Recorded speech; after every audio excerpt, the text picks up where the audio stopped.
မင်္ဂလာပါအခုတော့ကျွန်တော်ကို online page မှာကျွန်တော်လာပြီးမေးတဲ့မေးခွန်းအများစုလေးကိုဒီကနေ့ဖြေကြားပေးလို့ပါတယ်မေးထားတဲ့မေးခွန်းကတော့အိမ်ချမ်းမြေရဲ့အလားအလာပေါ့နော်မေးတဲ့လူရဲ့အကောင့်တွေလိုက်ကြည့်တဲ့ရန်ကုန်လူတွေဖြစ်နေတာများပါတယ်အဲ့တော့ကျွန်တော်နားလည်ရတော့ရန်ကုန်ရဲ့အိမ်ချမ်းမြေဈေးကွက်အလားအလာအကြောင်းကိုမေးတယ်လို့ပဲနားလည်ပါတယ်ဒီမေးခွန်းကိုဖြေပေးဖို့တွန်းအားဖြစ်လာတာကတော့online ပေါ်မှာကျွန်တော်ဒီဗီဒီယိုလေးမရိုက်ခင်မှာဒီအိမ်ချမ်းမြေဈေးကွက်အလားအလာနဲ့ပတ်သက်ပြီးတော့မှဒီအများစုဖြေထားတာလေးကိုလည်းကြည့်ရှုရပါတယ်ဖြေထားတာ information အမားတွေဖြေထားတာရှိသလိုအမှန်တွေဖြေကြားပေးထားတဲ့လူတွေလည်းတွေ့ရပါတယ်ဘယ်လိုပဲဖြစ်ဖြစ်ပါအများပြည်သူကို information အမှန်တိုင်းဖြေပေးနိုင်တော့ကောင်းတယ်လို့ယူဆပါတယ်ကျွန်တော်နာမည်စိုက်ခွန်အောင်ဖြစ်ပါတယ်စိုက်ခွန်အောင်ကုမ္ပဏီရဲ့ managing director ဖြစ်သလို SKNTC ရဲ့ founder တူလည်းဖြစ်ပါတယ်ကျွန်တော်တို့စိုက်ခွန်အောင်ကုမ္ပဏီဟာဖြင့်လွန်ခဲ့သော25နှစ်ဝန်းကျင်လောက်ကစတင်တည်ထောင်ပြီးတော့မှယနေ့တိုင်ဈေးကွက်ထဲမှာရှင်တန်တည်ရှိဝန်ဆောင်မှုပေးနေတဲ့ကုမ္ပဏီဖြစ်ပါတယ်ကျွန်တော်တို့ရန်ကုန်ရဲ့အိမ်ချမ်းမြေဈေးကွက်အလားအလာအကြောင်းသုံးသပ်မယ်ဆိုရင်ဖြင့်ကျွန်တော်ရန်ကုန်ရဲ့အားသာချက်အားနည်းချက်တွေကိုသိရှိပြီးတော့မှဒီကျေဝန်းလာတဲ့မြို့နယ်အများစုရဲ့အိမ်ချမ်းမြေဖြစ်တဲ့နှုံးထားတွေပြီးတော့ information တွေရဖို့လိုပါတယ်ဈေးနှုန်းတွေလည်းတစ်နေ့နဲ့တစ်နေ့တစ်လနဲ့တစ်လကွာခြားသွားပုံတွေကိုလည်းလေ့လာသိရှိမှသာလျှင်ဒီအိမ်ချမ်းမြေဈေးကွက်အလားအလာကိုအမှန်တိုင်းဖြေဆိုပေးနိုင်မှာဖြစ်ပါတယ်ဒီမှာအိမ်ချမ်းမြေနဲ့ပတ်သက်တဲ့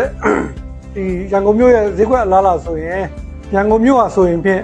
ရန်ကုန်မြို့တော်စီပီတိုင်းကော်မတီနဲ့နမိတ်က34မြို့နယ်ကျယ်ဝန်းပါတယ်ဒီ34မြို့နယ်လုံးခြုံပြီးမဖြေနိုင်တော့မှမြို့နယ်အများစုဈေးကွက်အလားအလာနဲ့ဈေးနှုန်းကိုတီးမိခောက်ပြီးလို့ရှိရင်ဒီ information ကိုပိုင်နိုင်စွာဖြေနိုင်မှာဖြစ်ပါတယ်ကျွန်တော်အနေနဲ့က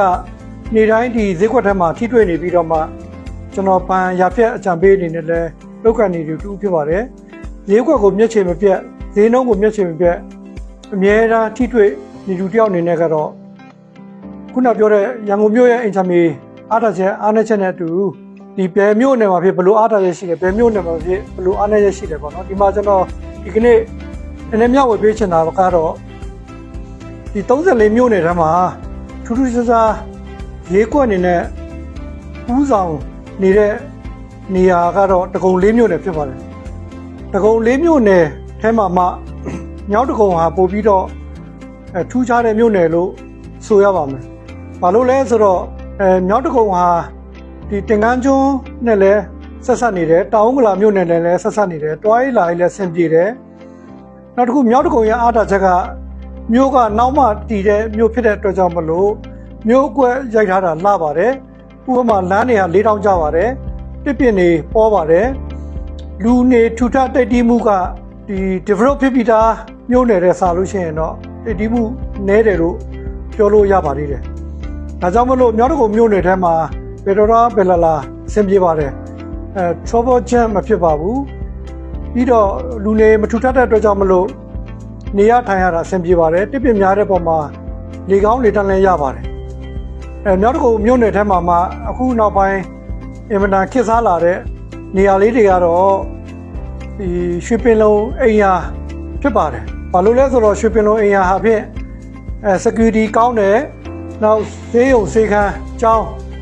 shopping mall တွေနောက်တွားရေးလာရေးတွေနောက်နေရထိုင်ရတဲ့လူနေမှုအဆက်အနမ်းပေါ့နော်ဥပမာနယ်ကပြောင်းလာတဲ့တထေးမင်းများလဲညောင်ပြောစာဝင်လာတယ်ရန်ကုန်မြို့မှာရှိတဲ့မွန်းကျက်မှုတန်းကိုရှော့ချခြင်းလို့ဆိုပြီးမြောက်တကုံမြို့နယ်ထဲကိုပြောင်းရွှေ့လာတထေးမင်းများလဲညောင်ပြောစာရှိပါတယ်ဒီအားသာချက်နဲ့အတူမြောက်တကုံမြို့နယ်ဟာတချို့ဒီဈေးကွက်လာတာဖြေတဲ့အခါမှာမြောက်တကုံမြို့နယ်အဝယ်လေးလုံးဝပျောက်နေတယ်လို့ဖြေတာမှားပါတယ်မြောက်တကုံမြို့နယ်ဟာသူ့အနေနဲ့တူနေ့စဉ်ဖြစ်နေပါတယ်ကျွန်တော်ကိုယ်တိုင်လည်းဝန်ဆောင်မှုပေးနေတဲ့လူတယောက်အနေနဲ့မြောက်တကုံမြို့နယ်မှာရုံးထိုင်ထားပြီးတော့မှလုပ်နေတဲ့အတွက်ကြောင့်မြောက်တကုံမြို့နယ်ဟာဖြစ်နေပါတယ်ဒီဈေးကွက်လည်းအရင်ထိုးကြသွားတာမရှိပါဘူးဥပမာပေးရမှာဆိုရင်ကျွန်တော်တို့လွန်ခဲ့တော့2နှစ်3နှစ်ကပင်လုံလမ်းမဟာပေ40 60တကွက်ကို1000အောက်နဲ့1000အပေါ်လေးတင်ဖြစ်နေတာတွေ့ရပါတယ်အခုတဖြည်းဖြည်းတရေတက်လာတာ3နှစ်4နှစ်ခြားတော့တဲ့အပေါ်မှာဒီကနေ့မြောက်တကုံမြို့နယ်ပင်လုံလမ်းမကြီးဈေးဟာ4000ခေါ်နေပါပြီဒီ channel တွေကြည့်ချမ်းဖြစ်ဖြစ်အိမ်ချမ်းမြေ ဈေးကျသွားလား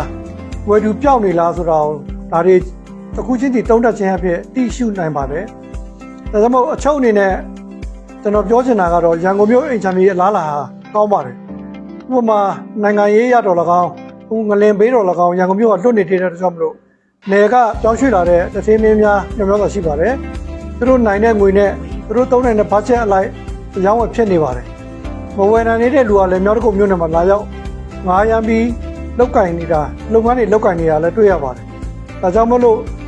ကျွန်တော်တို့အိမ်ချမ်းမြေဈေးကွက်လားလာအမှန်ကိုသိရှိချင်လို့ရှိရင်တော့ကျွန်တော်တို့ site ကွန်တော် page နဲ့ site ကွန်တော်ရဲ့ messenger မှာလာရောက်မေးမြန်းပြီးတော့မှ